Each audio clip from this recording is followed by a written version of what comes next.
உலக இரட்சகர் அதிசீக்கிரம் வரப்போகிற கர்த்தராகிய இயேசுவின் நாமத்தினால் உங்களை வாழ்த்துகிறோம்.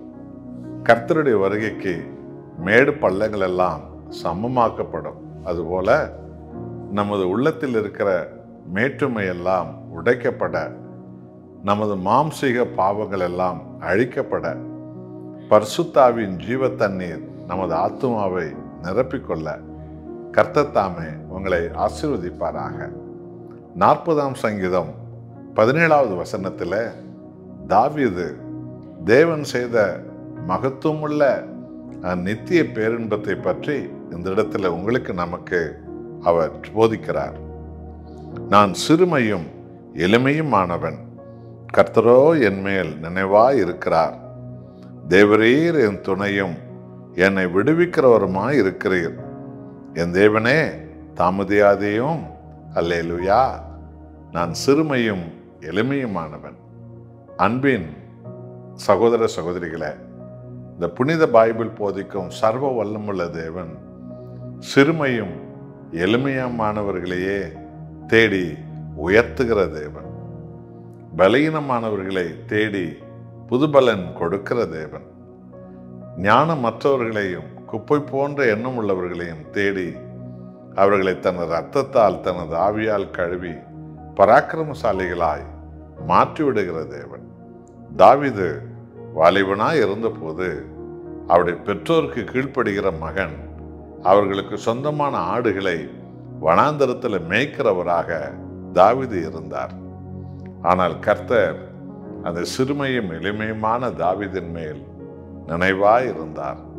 அவருடைய விளைவு, தாவீதை தேவன் கண்டுபிடித்தார், ரட்சித்தார், பரிசுத்தாவியால் அபிஷேகித்தார்.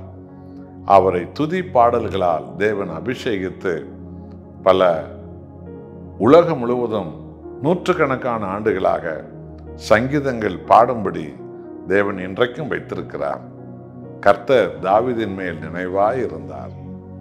ஏற்ற நாள் வந்தபோது தேவன் தாவீதை ராஜாவாக உயர்த்தினார்.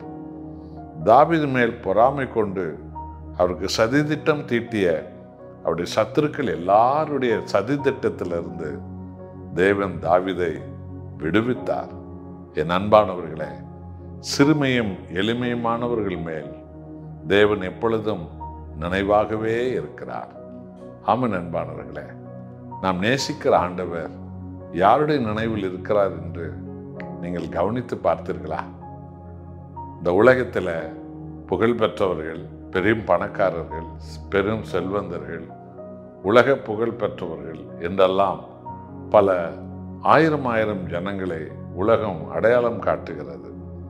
ஆனால் சர்வலோகத்தை உண்டாக்கிய தேவனோ சிறுமையானவர்கள் மேல் நினைவாக இருக்கிறார், எளிமையானவர்கள் மேல் நினைவாக இருக்கிறார். நம் ஆண்டவராய் இயேசு கிறிஸ்து இந்த உலகத்துக்கு வந்ததே சிறுமையும் எளிமையுமான மக்களை தேடிதான். ஆகவேதான் ஆண்டவராய் இயேசு சொன்னார், வருத்தப்பட்டு பாரம் சுமக்கிறவர்களே, நீங்கள் எல்லாரும் என்னிடத்தில் வாருங்கள், நான் உங்களுக்கு இளைப்பாறுதல் தருவேன் என்று சொல்லி. எத்தனை அற்புதமான சத்தியம் என்று கவனித்து பார்த்தீர்களா? சிறுமையும் எளிமையுமானவர்கள் தான் வருத்தப்பட்டு பாரம் சுமக்கிறவர்கள். குடும்ப பாரம், பிள்ளைகள் பாரம், வியாதியின் பாரம், கடன் தொல்லையின் பாரம் என்று சொல்லி, பாவ பாரம், வர்ணிக்க முடியாத பாவ பாரம், சோதனையின் பாரங்கள், எதிரியின் பாரங்கள் என்று எல்லா பாரங்களையும் அந்த சிறுமையும் எளிமையுமானவர்கள் மேலிருந்து எடுத்து போட்டு எல்லாருக்கும் மேலாக நம்மை உயர்த்தவே தேவன் நம் நினைவாய் இருக்கிறார். இப்படித்தான் தாவீதுக்கு தேவன் செய்தார். ஆகவே அருமையானவர்களே, தேவனுக்கு முன்பு நம்மை நாம் எப்பொழுதும் தாழ்த்துகிறவர்களாக இருக்க வேண்டும்.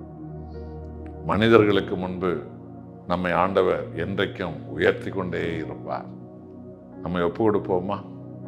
அன்புள்ள நேசக்கர்த்தாவே, சர்வ வல்லமை உள்ளவரே, மகா பராக்கிரமமானவரே, அதிசயமான வானமண்டலத்தை உண்டாக்கினவரே, ஆச்சரியமாக மனித குலத்தை படைத்த மகத்துவமுள்ள தேவனே, நீரோ உலக புகழ் பெற்ற பராக்கிரமசாலிகளையோ, ஞானிகளையோ, விஞ்ஞானிகளையோ, அறிவாளிகளையோ, ராஜாக்களையோ, பெரும் பதவி வகிக்கிறவர்களையோ, பெரும் பணக்காரர்களையோ நீ நினையாமல் சிறுமையும் எளிமையுமானவர்களையே நீ நினைக்கிறீரே.